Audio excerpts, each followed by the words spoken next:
Hey everyone, this podcast is part of Story Mode, the podcast network of Gamefully Unemployed. You can support us and gain access to other great exclusive podcasts at patreon.com/gamefullyunemployed. That's patreon.com/GAMEFULLY unemployed, which is spelled like it sounds.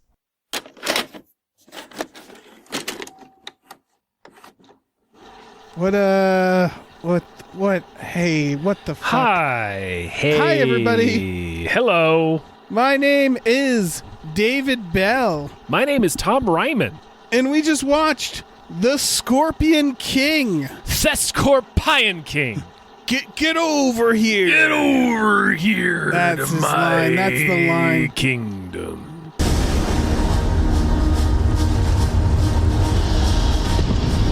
A tyrant who enslaved a nation.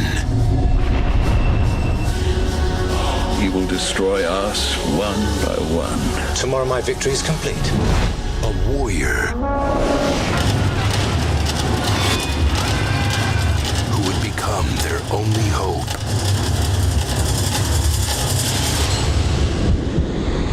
I know the prophecy. I have seen it. Perfect, and we're doing great. We're killing it. We're already fucking killing it, Tom. Mm-hmm. This is fantastic. This is already probably the best episode of anything we've ever done. Yeah. We can say that. You know, we can say that confidently. Real quick, thanks to Dr. DNA, our Patreon subscriber, who brought you this. We just watched classic. Dr. DNA gave us a choice of films, but this seemed like the best idea because, Tom, I had sort of never seen this film before. Oh, interesting. I assume you'd seen it.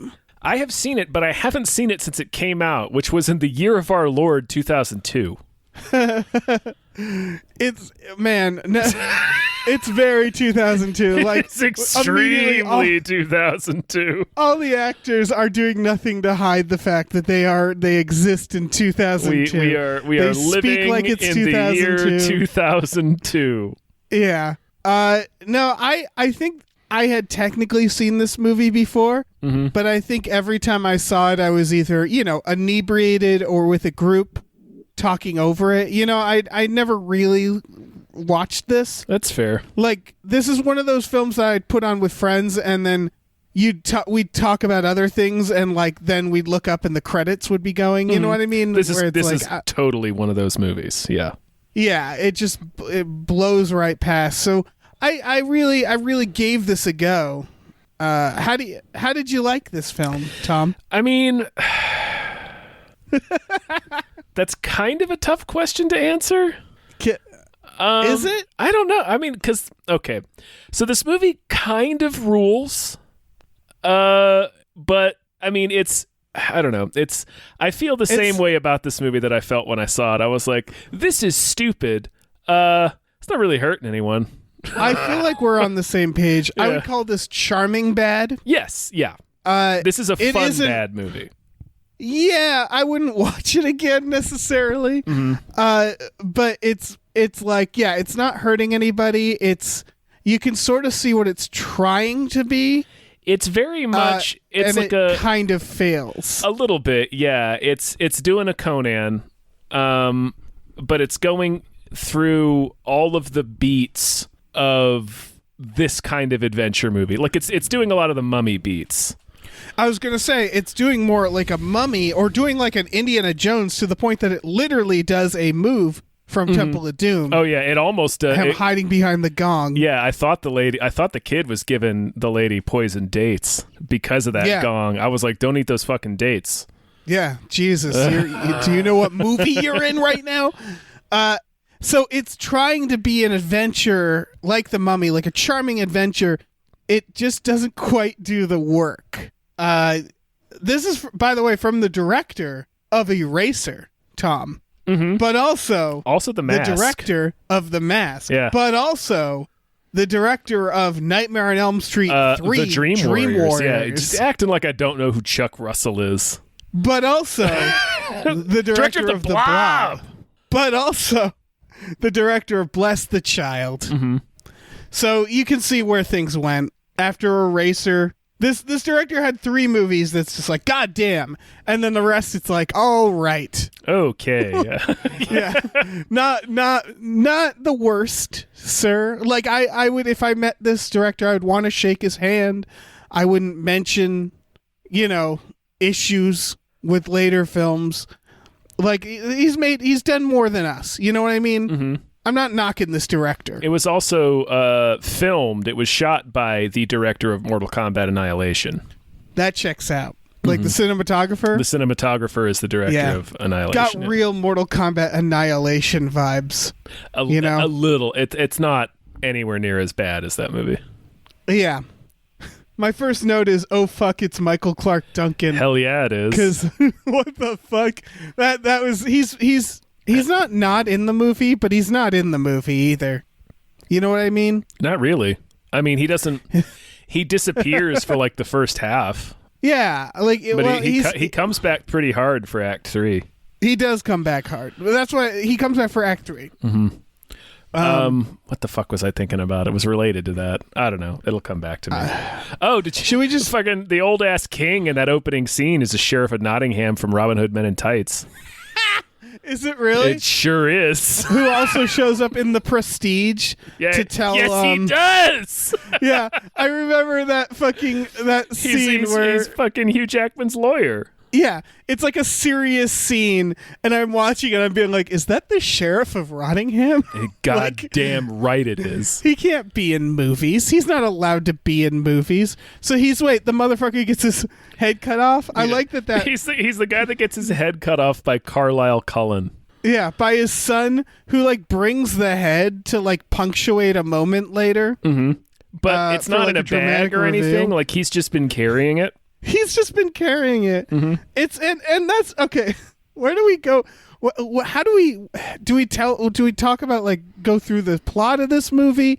Because the Scorpion King, this was coming off The Mummy Returns, I assume, and the Scorpion King is like a villain in that. Yes, and I kind of expected this to be, I don't know, an origin story. I knew there was other Mummy or other Scorpion King movies, but I was pretty sure The Rock wasn't in those. So I figured this is like an origin to show how he made that bargain in the desert. I think it was less that and more like they made The Rock that character in The Mummy Returns because they wanted to try to make a franchise out of that character, I think. And this is like a prequel. Yeah, this was meant to be the new franchise that was going to spin off of The Mummy, and this really felt like, even during the time, it felt like the idea to spin The Rock off into his own franchise kind of happened while they were making the movie, because it's very clear on paper that the Scorpion King was never meant to be anything but a Boggins that they fight at the end of The Mummy Returns. Right. But then they got The Rock to be in it, and The Rock was popular, obviously, when they cast him, but I think in the time between them filming The Mummy Returns and it coming out, he was so fucking popular. So they're like, well, shit, we got The Rock in this movie. He's not really in it that much. I think they even went back and did reshoots or CG or something. I don't know. To get more Rock in Mummy Returns. They definitely did CG, They Tom. definitely did some CG. But anyway, this is less about making a prequel to explain how the Scorpion King came to make that bargain, and more just about let's just take this character and make his own action movies. It doesn't really connect to the Mummy. It's weird because the whole time you're going on this delightful adventure. In the back of my head, it's he's going to become a scorpion monster someday, make a pact with Satan. Right? He gets and then be murdered. He meets a horrible fate in The Mummy Returns. It's like watching I don't know, Anakin Skywalker's adventures, where it's but without them mentioning, well, this is where it's heading. It's going to get really dark for this character. Mm-hmm. No, it's like watching the first. Eventually, it's like watching the beginning of the Zapruder film. Yeah, where everyone's having a great time, and you're like, I know how this ends. Right. Yeah, they keep saying to each other, their motto is live free, die Live well. free, And die it's like, well. It's like, my friend, you won't do either of boy, those he things. doesn't do either of those things. You are going to be enslaved by like an Egyptian Anubis. god. Yeah, Anubis, and turned into a scorpion, a dungeon monster. Yeah. That's all he is a dungeon monster. Oh fuck! There is a Dungeons and Dragons monster. That's essentially, it's from that stupid Dragon Strike video that we have definitely watched on a Saturday or on a Friday rather. Yeah, he just comes out of that door like he's been in there for centuries when we see him. Yeah. But yeah, this is like, it starts with him saving his brother, who does not last long. No. And I first noticed the music. The music's like James Bond music at times. Did you notice that? It's like like sometimes rock. The music. Oh, I got to see who did this. Yeah, the music is out of its mind. It's like real brassy really is. sometimes. Then like an electric guitar comes in sometimes. I would say it's disturbingly brassy because it's just not. That's not what you really like need for this. But I'm not. I wouldn't kick it out of bed, I guess, either. He saves his brother by ziplining, doing the least sneaking zip line into this camp, and it's an ambush. And we learn that the people who sent him betrayed him, or the son of this king, the sheriff of Rottingham. And he goes to kill this sorcerer, but doesn't because she's a hot lady. Yes, Kelly who? Yeah. And then we meet our main villain, Lord Mullet. This motherfucker. Lord Mullet Rat Tail. Like it is a breathtaking. He's got like a top knot almost. Yeah, almost. This dude looks incredible. He's inexplicably a white British man in Egypt. Yes. Like in North Africa in like this is ancient times. Again, no one is pretending that it's anything but 2002. The way the characters speak. Yeah. Like they just the way they speaking speak, like the way they dudes. Dress, like yeah. The hair, I texted you this morning, but like the Lord Mullet says like "eat my steel" or something to somebody, and it's like it's the fucking Bronze Age, my man. Like no, they don't give a shit. Not about a lot any of that. steel on the ground this time in this particular century. None of this matters. Yeah. And immediately, it's the kind of villain where... You got King Theoden making bombs. He's the fucking Leonardo da Vinci character making a this catapult. This was the same year as the Two Towers. Yeah. Yeah, Jesus Christ. So Did he make these at the same time? And he's like, I know one of these will be a hit. Who knows which? No, because they filmed Lord of the Rings in like 2000, like 99, 2000. Right. So So he probably went from this to Scorpion King and was like, he's like, boy, I hope those Rings movies take off because I'm just a fucking doddering old man blowing stuff up in a movie with WWE's The Rock. Yeah, what a fucking decision. Oh my god. So yeah, like the moment you see Lord Mullet, it's just like there's no way they can have a fight. You know what I mean? Like they try to pull it off, but it's like The Rock could decapitate him with a punch. Yeah, oh yes. This fucking dirtbag, this scrawny dirtbag king. Is he a king? I guess like he's de facto he's conquered a lot of people. And so he kills his brother.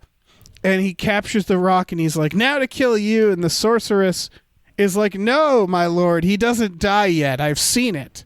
Mm-hmm. And I love it when this shit happens, where she's like, he doesn't die yet. And he's like, okay, I guess I can't kill him then. And it's like, oh, you could, whatever. I mean, you could. And she says, he doesn't die by your hand or by your command. And he's like, well, then how do we kill you? And then he buries him in ants, or up to his neck, and has ants go to kill him. And like, I'm pretty sure that counts as dying by his hand, right? Right, like you commanded some hands, and those hands buried him up to his neck in front of anthills.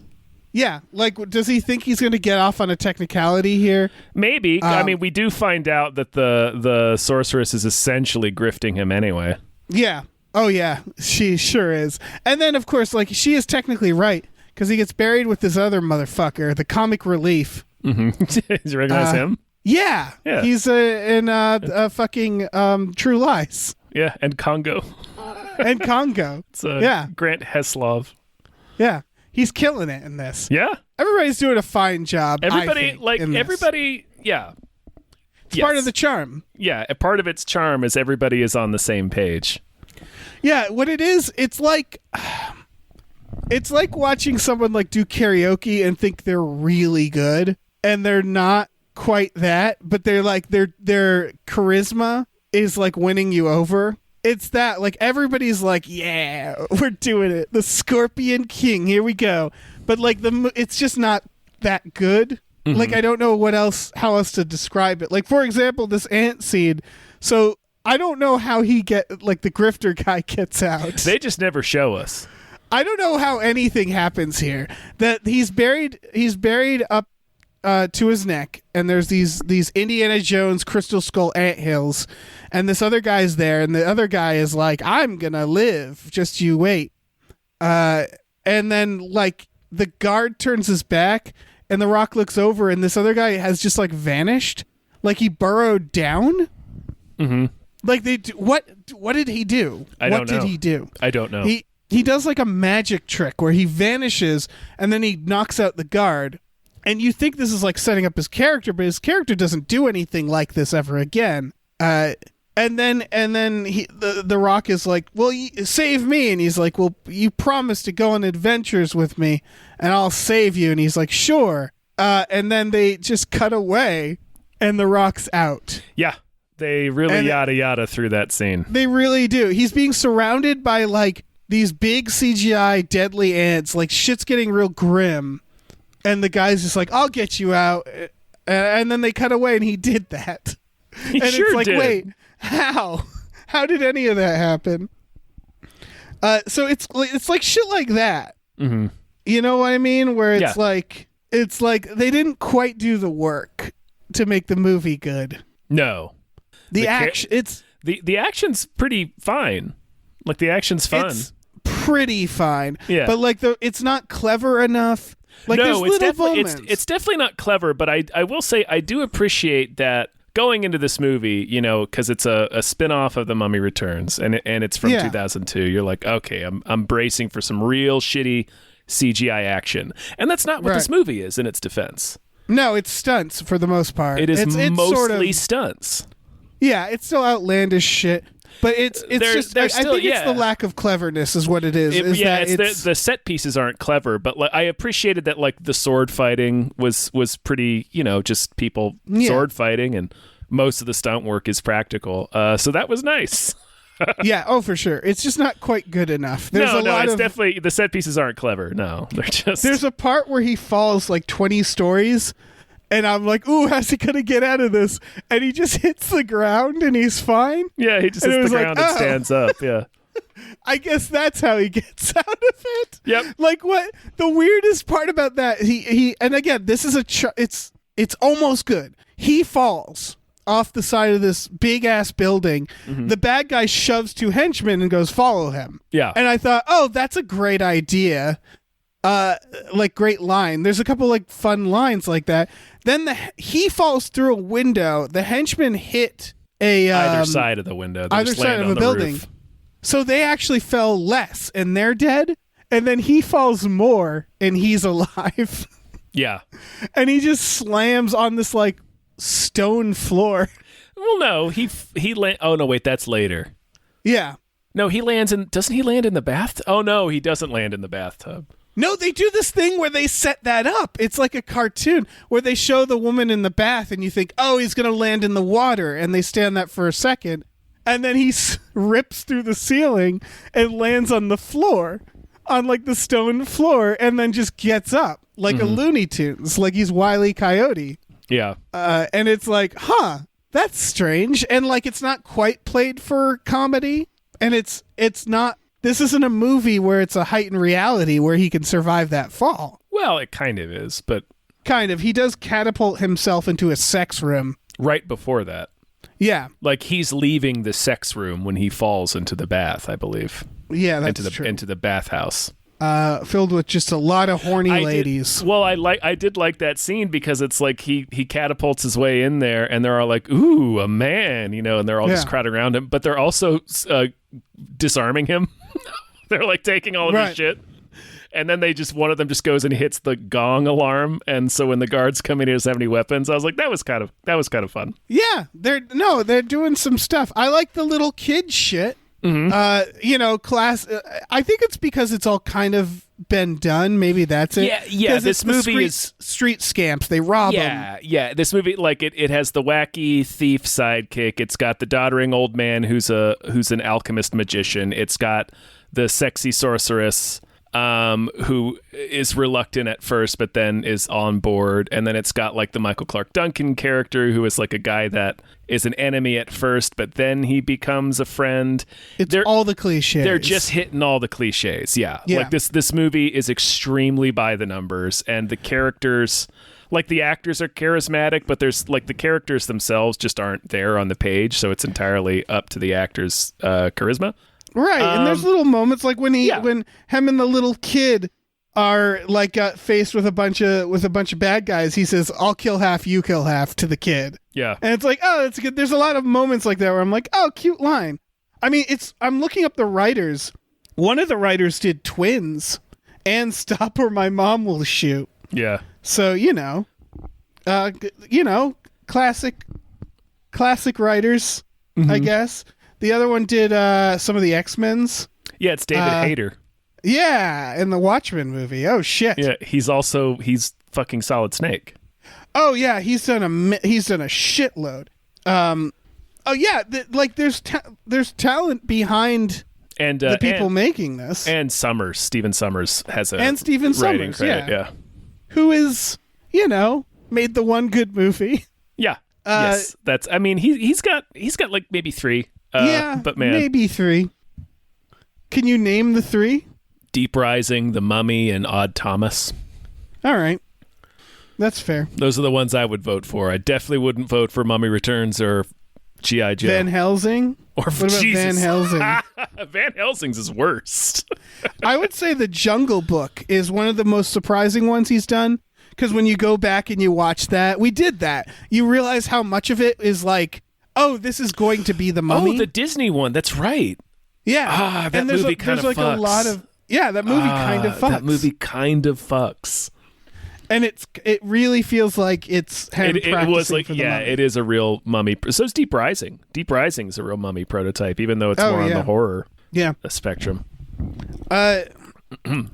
But yeah, so I don't know where we are in the story. He shows back up. He's got to kill evil mullet guy. Oh, right. He goes back into the city with the grifter guy, with his smart camel, which this movie seems to think camels are very smart. And he punches the guy to like get in to be like, I caught a fugitive. He's a real dick to his sidekick, but like again, that's par for the course. That's just action movie tropes. Yeah. He sneaks in and he meets this little scamp and they steal his rubies, his like blood jewels or whatever they call him. And then he has to chase them and then they team up and then the kid gets caught for stealing and he has the shot with Lord Mullet, but the kid's going to get his hand cut off in the same room. They're like just doing it in the same like hangout spot where he's just like sitting there. Yeah. And this guy's whole deal that we learn is he catches arrows. He can. Yeah, he can. He can. Until he can't. Until he can't. Man, we'll get to it. And so The Rock has to choose between, do I save the kid or kill this guy? I would argue if you kill the guy, you kind of save the kid too. Like the guy cutting off the hand will certainly like stop what he's doing. Yeah, if his boss gets shot. He'll like stop and turn. Right. At the very least, if an arrow just torpedoes through the air into his boss's brain. Right. But yeah, he will stop what he's doing at least for a few seconds. Right. He very non-violently saves the kid. Notice that there's a he doesn't kill the Scorpion King, even though like they're trying to make it kind of family friendly. Are they? He kills like 100 guards. Does he? Later, but like in combat. Oh, yeah. he doesn't assassinate people, even though that's what he's there to do immediately. In the caves? He's like getting that's people true. in He's, like, traps hunting and them. jumping people, and like he I puts think- lots and lots and lots of people on ice. It felt like they were doing something, and I can't quite put my finger on it. Is maybe because it's all off screen. I think what that they, was they say something at one point. He says, "Let's go out there and cripple these guards, not kill." And I thought that was very interesting. And like they never really show him kill anybody but the final boss. It felt like that is not accurate. no. Yeah, I guess not. I mean, he There's like a kills weird lack of lot blood. people, dude. There just felt There like is there was a like, lack of blood. Yeah, it felt like it was. It felt like it'd been declawed somewhat. Like he goes to shoot this executioner and he doesn't. He like shoots the axe out of his hand, and it was like that's a weird thing to do. Like that's a weird moment. Like why not have the arrow just shoot the guy? because it was. I mean, what's going on? I think what the point of that scene is that's when like he has his flare of conscience, because he is at first he is just very much like, I'm just here to kill the sorceress and then I'm leaving. I don't care about any of you people. The kid's gonna get his hand cut off. He's like, well, I still ought to shoot the boss, but the boss is like surrounded by women at the time, so he can't get a shot. And then he basically decides to save the kid at the last minute and shoots the axe instead of the guy. I think that's partially them trying to convey like the last minute morality decision, and also because the guy swinging the axe is Carlisle Cullen from Twilight. He has to have a showdown with Michael Clark Duncan at the end, so he's protected by plot armor. He's a mini boss. That explains he's it a lot mini boss more. Yeah. All right, and then we get the escape. He swings. He uses the catapult without question. He doesn't know what it'll do, and the guy's like, I devised this as a means of transportation, but couldn't do the landing. And he just gets in it and catapults himself out a window with no knowledge of what's out that window. Mm-hmm. Where it's aimed. Yeah, luckily it's aimed in a fuck room, and then it's aimed towards the sexnasium. Yeah, and then of course then he falls 20 stories and lives and like kidnaps the naked sorceress in the bath. Yeah, they flush themselves down the bath because the drain in the bath is man-sized. Yeah, it is. Why would the hole in your bathtub be big enough for an adult human body? Right, and so this is I feel like this scene kind of sums up the flaws, which is that it's always like feels a little off. Like they couldn't write a smart way for him to get out of this situation. Mm-hmm. So it's like a weird Rube Goldberg of nonsense. Mm-hmm. Or they will just not show you, like with the thief getting himself and the rock out of the sand. They just don't show us that. Right. They go to the desert and there's like the brief moment, where he like kills a bunch of people, and that scene was well done. That was really well done. That's cool. Where the sandstorm. Where he's trapping all those motherfuckers like through the sand waterfall. Like it was just really shot well. And then he's all fucked up. She heals him with fuck magic. Hell yeah, something. she does. Yeah, it is. That is. Yeah. This movie, the sorceress, poor Kelly Hu. Like she's there for one reason. Yeah, she is just. She's the same amount of naked in the entire film. It's just her clothes shift position. Yes. So she's naked in different areas, but it's the same amount of naked. It's very funny that they keep, like, every wardrobe change she has. It's like, oh, you're still wearing like 8 inches of clothing. Yeah. It's just in a maybe slightly she's different in a bath and it's configuration. maybe it's her hair covering her boobs. Yeah. Maybe it's, she just got out of the bath. Oh, she covers it with like a weird cloth she finds. Or she just, when she gets to choose, the character chooses to dress, she's in a bikini. She's constantly in the Princess Leia gold bikini. Yes, yeah. Basically. Entire film. Yeah. It's a shame. And, I mean, she got that paycheck, man. Oh yeah. Her whole deal is she's psychic unless she fucks. But we find that grift. It's Yeah, it's her people have said that so they don't get taken advantage of, which is smart. Yeah. But she fucks the rock in the desert. She first heals him by like mounting him and doing like real sexy stuff. We said it was fuck magic. Yeah, it's fuck magic. Mm-hmm. She does her like enchanted kegels Yes. while straddling his torso, and it cures his poison. Yes, I guess. And it like heals his wounds. They find an oasis, which is run by Michael Clark Duncan, and that's the "Will you not join me" type of scene where everybody gets together and a plan unfolds, and they sneak in. There's this weird subplot where like Mullet Lord, his army is like nervous that he doesn't have his sorceress, and they're like really hounding him. I fucking love. It's one of my favorite parts of the movie because it's honestly not that. It's weird for a movie like this, but if you think about it in like a real life context, it's not that weird. No, because this Mullet dirtbag, like they're probably ready to beat him down at any second. He's just a fucking scumbag. The only thing he's got going for him is he's like, listen, I've got this sorceress. She tells me the future. And he keeps winning because he's got this magic lady. And they're like, all right, I guess we'll ride with you because you got the magic lady. And so, like, when she gets kidnapped and isn't around for a few days, there's this one guy who keeps, like, calling him out, like, where's the magic lady? He's like, she's fine. She's resting. Because, like, people are talking that, like, maybe you don't have the magic lady anymore. It's like, no, it's fine. It's fine. Just trust me. Take my word for it. Okay, but I'm really going to need to see some proof of life on this magic lady. They literally are like, we need to see some sort of proof. Right. Let me tell you, friend. You got a we're photo gonna of her stab you in holding your up sleep. today's newspaper? Yeah, exactly. like we are circling you right now because I don't know how to tell you this, but it was the only thing that got our respect. Yeah, that's what it is. He's like quite literally the only thing you have to offer. I don't know, like, that's nice that you're wearing leather and you can do kicks and shit, but really the magic lady is what impressed us. Right. He's a terrible leader because then when she sucks. Yeah, when she awful. shows back up, he's like there, and then he kills that guy in front of everybody, and then he's like, party's over, we fight tomorrow. And it's like, yeah, way to get your guys on your side, you jackass.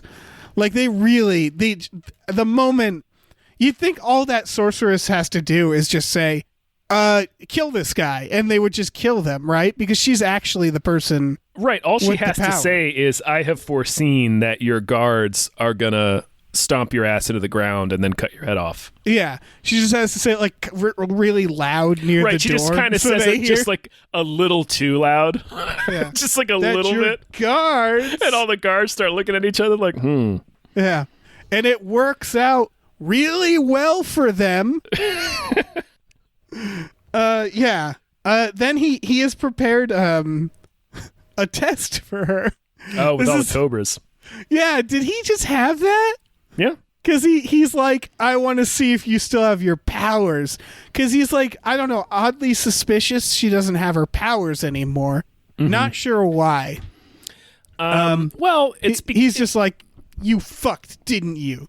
Well, I mean, let's be real. She was abducted by a violent barbarian. Oh, that's true. The Rock is like, seen as like he's a barbarian. Right. So, and all he believes what she says, where it's like, well, you know, if I sleep with anyone, I'm not going to have the sight anymore. So he wants to make sure she's still magic. My point is that he definitely had that snake test built ahead of time because it's on like a specialized table. He takes 6 urns. Unless he has it for some other reason. Yeah. He takes 6 urns, puts 4 snakes in 4 of the urns, which I thought was weird because, like, why not 5? Like, why not do a 1 in 6 chance, not a 1 in 4 or 2 in 4 chance? 2 in 6. 2 and 6. Sorry, I think. Like, I don't know why he did that. I don't know. He puts the snakes in the urns, and then the thing rotates. It's like a Price is Right prop. Yeah, it's a very game show.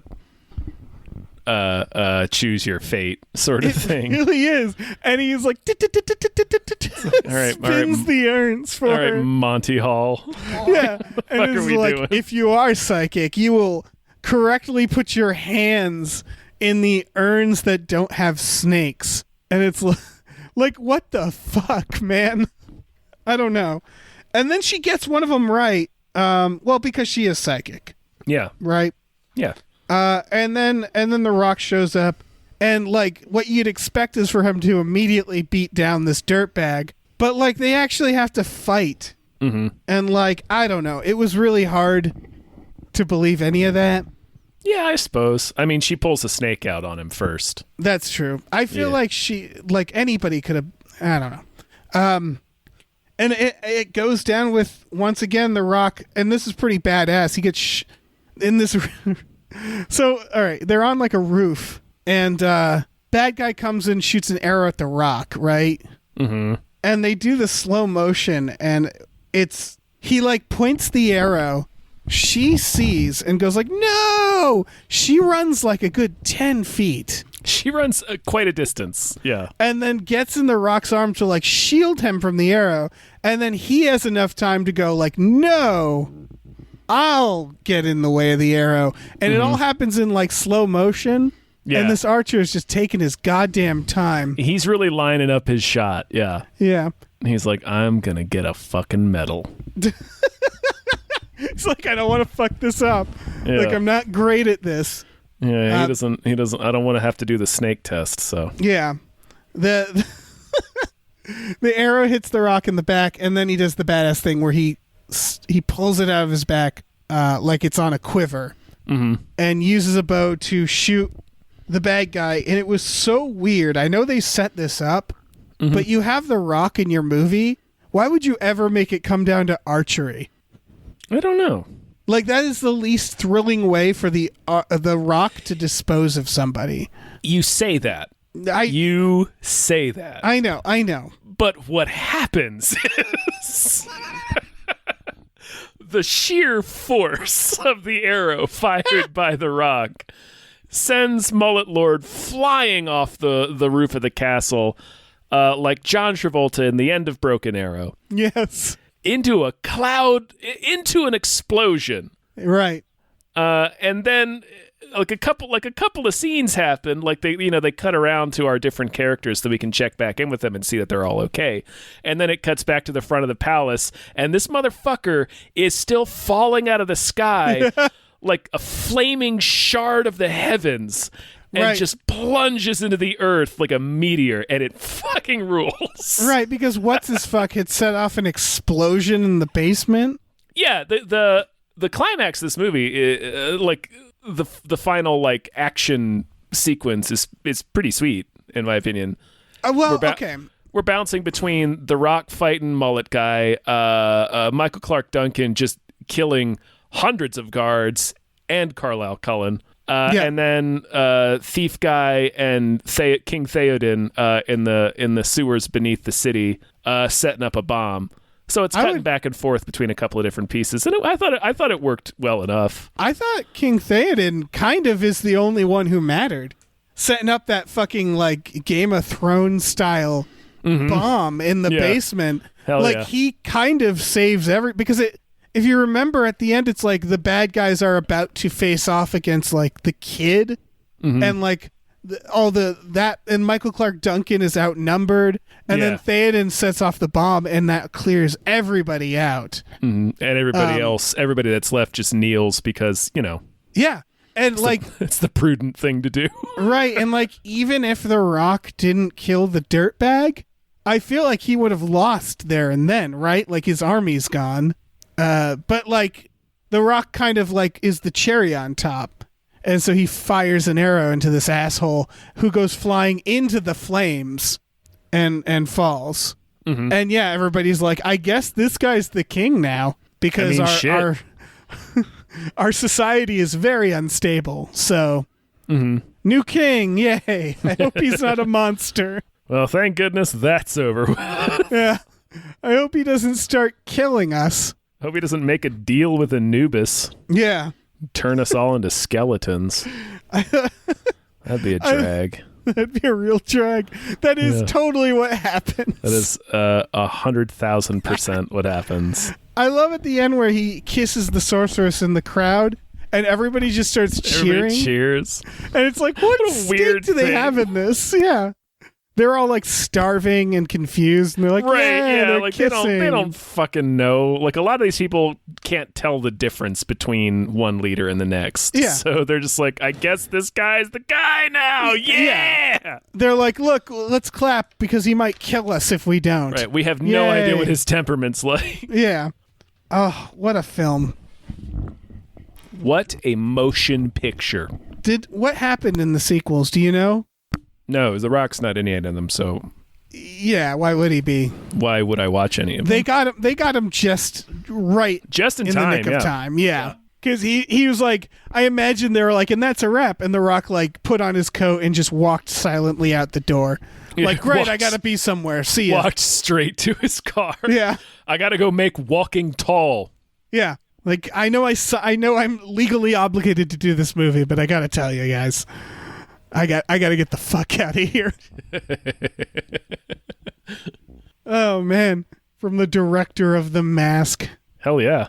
Yeah, but yeah, this I don't know. It's not. It's judging this film. It's like it's more of saying like when I say it's not good enough, I'm more saying it's not good enough to be a hit, right? It was a hit, but what do you mean? It was a hit. Oh yeah. Oh, fuck. Yeah. I guess it's not good enough to be like a lasting thing, to be This'll a classic. I think this will be one of those cult movies. It's already 20 years after it came out. Was it a hit or Yeah. was it like we made some money? I mean, the budget was 60 million, they made 180. Okay, so it wasn't. All right, that's not huge. It's 3 times its budget. Yeah. But like the budget probably doesn't account for like advertising, It doesn't like count for marketing and all that shit. how much money they spent on that Godsmack song that comes screaming up in the end credits. Sorry, I just peeked at the producers. Do you know what I just learned, Tom? Do you already know? Yeah. Vince McMahon. Oh yeah. Yeah, okay. So this is like a WWE film. Yes. This was still when he's like on loan from WWE. Essentially, yeah. Vince McMahon I don't know the legal whatever of how it went down, but like WWE owns the name The Rock, or at least Right. they did at the time. So yeah, Vince is wetting his beak Yeah. on The Rock's movies. Yeah. That's part of the reason why he transitioned from The Rock to Dwayne Johnson. Vince McMahon feels like he just feels like that villain who would be like, I own you, Rock, you know? Who like in the Rock biopic he would have to like really break free from.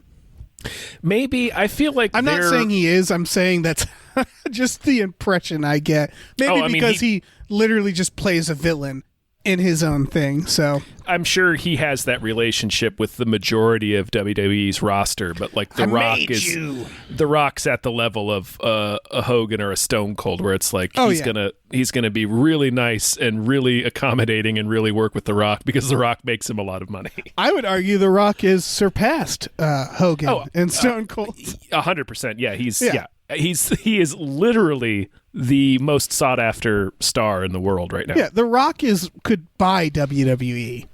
Like he is, yeah. And so it is neat to watch these humble beginnings.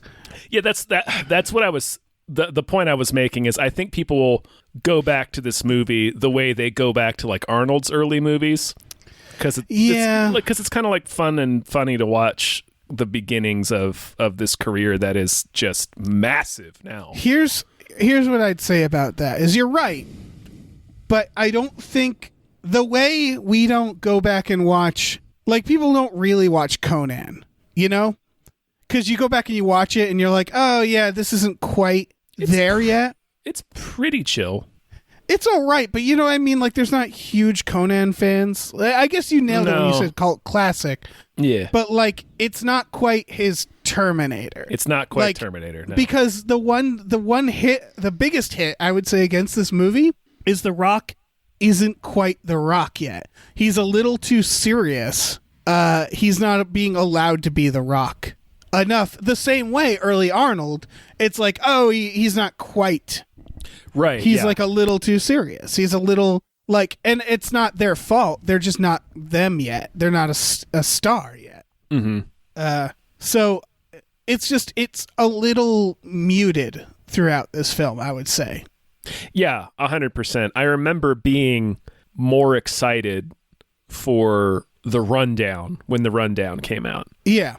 Because we were talking about how The Rock's not quite The Rock yet. He was, like, he displayed all the qualities that we like about him in WWE. It's just he wasn't being allowed to do that in movies. So when The Rundown was coming out, and it's like, it's an action comedy. They're pairing him up with Sean William Scott. And it's going to be, an action comedy. I was like, perfect. Yes, that's what The Rock needs to do, because The Rock is funny as well as being just a gigantic man. Right. So yeah, it's and even then, like, The Rundown's not, you watch the movie, it's fine, but it's like he's not quite The Rock yet. He's close. It was only really when you hit Southland Tales that you're like, there he is. Yep. There's the star that we all know and love. Yep. Mm-hmm. Do you think has he ever done like drama? Like real drama? I know that he has. Really? I mean, I guess kind of Southland Tales would. No, that's why I was reminded of it, because it's technically drama, but it's also Southland Tales. I don't know. I think there's. Yeah. Is he capable of it? Do you think? I think he might be. I think so. Yeah. But like, will we give him a chance? I don't know. Pain and Gain. No, that's still comedy. Is that what? It's mostly his role specifically is mostly comedy in that movie too. I think it's also a question of what he wants to do. Yeah, well, that's true. That's absolutely true. He's definitely at the point where he can just take whatever. He's new Schwarzenegger. That's pretty much it. He does the Schwarzenegger thing, where it's like you'll never really see them do like a big, maybe in his older years, the way Schwarzenegger did Maggie, where it's like maybe they'll do a couple artsy things because they're like, hey, I've never done that, and I have so much money I can have every American killed. Why not? Mm-hmm. But that is his exact decision-making process. Yeah. Yeah. But he's happy where he is. I don't want to speak for The Rock, mainly because he can hurt me. But I'm sure I don't know. It's an interesting like artifact. Mm-hmm. But I don't know. Would you ever watch this again? Do you think? Probably.